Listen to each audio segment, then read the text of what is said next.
This is a swinger. He lives in Swingsville.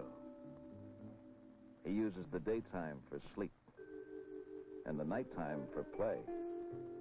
He's cool. This is a swinger who's wandered away from his home. He's exploring in a different direction. Now, these are the people who live down the road. Cool they are not. They're mostly square. And this is the swinger who meets the people who live down the road. He's puzzled. They're puzzled. We're puzzled. If we look closely, we'll see that these two groups represent two different behavior patterns, but represent traits that may be found in all of us to some degree. We might be able to fit within each of these societies better than the swinger would fit in with the group from Squaretown, or the squares would fit in with the residents of Swingsville. Generally speaking, though, we function in between all extremes of behavior, sometimes leaning toward one group, sometimes toward another. So, where does that leave us? Somewhere in normal. And what is normal? Well, normal isn't as easy to describe as differences or extremes. First of all, let's talk about behavior. Behavior is the outward expression of our feelings and thoughts put into actions. Actions by which others judge us. That's not to say that behavior is a foolproof sign of a person's true feelings and thoughts, but it is a reasonably good indicator. Normal behavior, then, is our reactions, our expressions which fit within standards as accepted by our own particular groups. Variations in our standards, whether they be moral, legal, social, or biological standards, allow for a wide range of behavior which is considered normal. Or let's say this another way. Every man is in some respects like all other men. In some respects like some other men. In some respects like no other man. Our basic emotions are like those of all other men. We experience love, fear, anger, grief, joy. At times, our normal or usual behavior can change when we are controlled by one of these emotions. We also said that in some respects we are like some other men. Our Squaretowners shared many behavior patterns. So did the swingers. And some of the behavior characteristics that are found in one group are minor or non-existent in the other. Finally, we are like no other man in that each of us has his own individuality. Each has certain behavior traits that are entirely his own. These ways of acting can be counted on either the plus or minus side of what we define as normal behavior. But normal behavior allows slight detours now and then.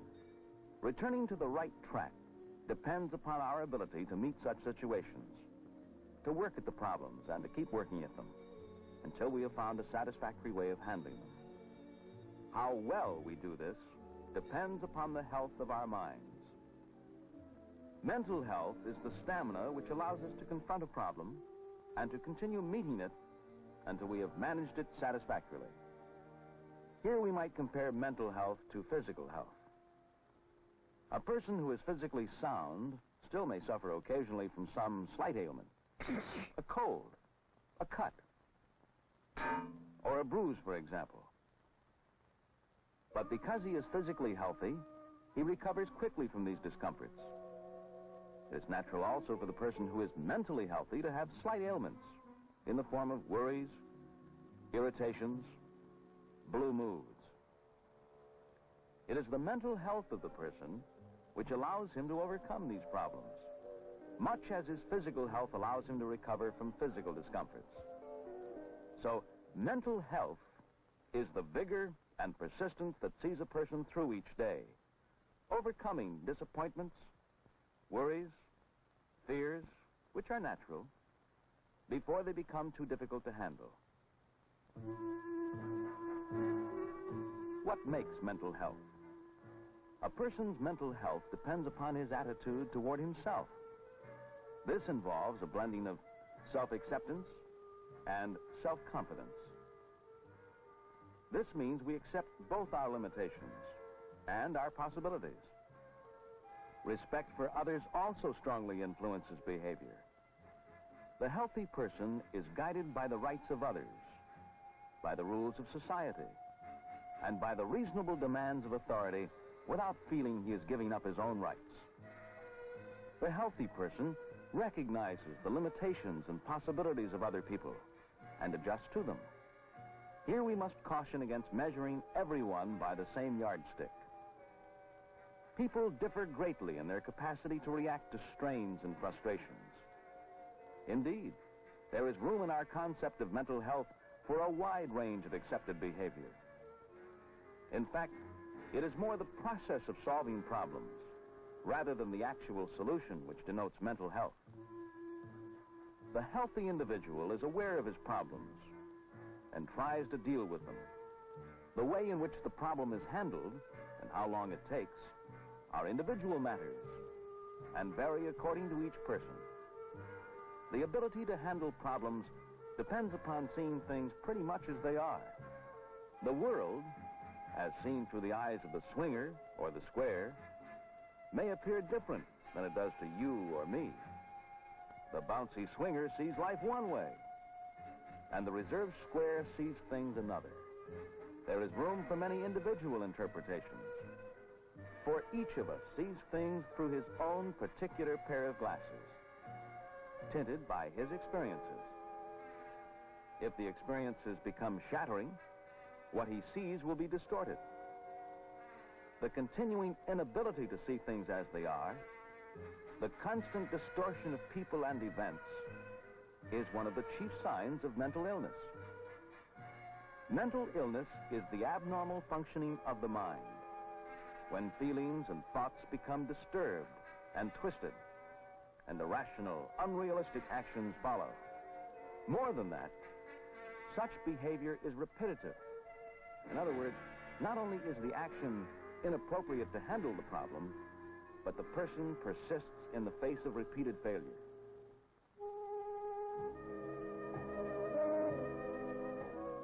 In mental illness, it is no longer a matter of simple depression, annoyance, or daydreaming, all of which are conditions in which we find ourselves occasionally. When these conditions go beyond the once-in-a-while stage and become relatively constant, then they are indicators of mental illness. The factors that contribute to mental illness are many: physiological, psychological, and social. We don't know all the causes of such illness yet. We do know that a person's physical constitution, his emotional functioning, and his environment are influencing factors in the production of illness. There are many patterns of mental illness, too. They range all the way from heightened anxiety and distractibility to complete distortion of reality. Some forms of mental illness are due to actual disorganization of the brain cells.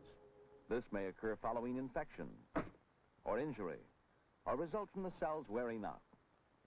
Such disorders as meningitis, head injury, stroke, and senility may have a temporary or permanent effect on the individual and his behavior.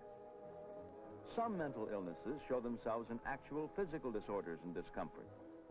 It is recognized that many common physical conditions, such as ulcers, allergies, asthma, high blood pressure,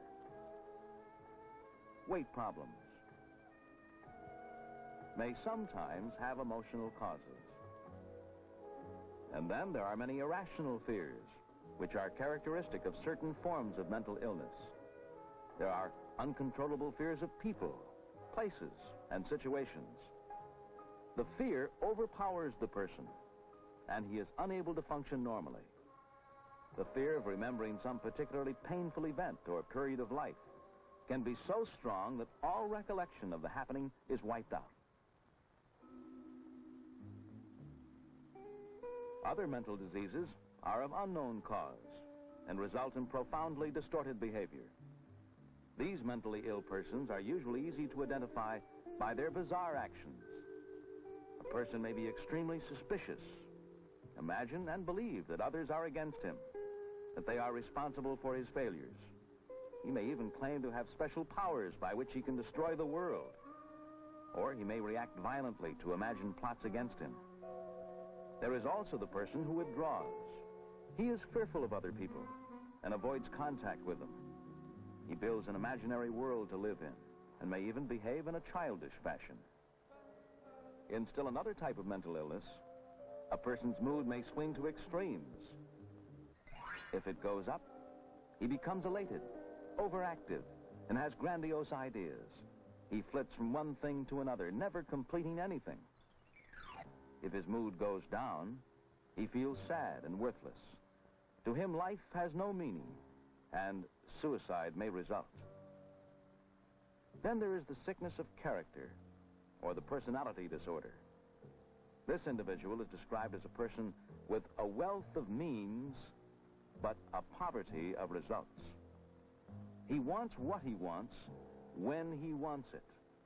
He knows the rules and the rights of others, but he doesn't care.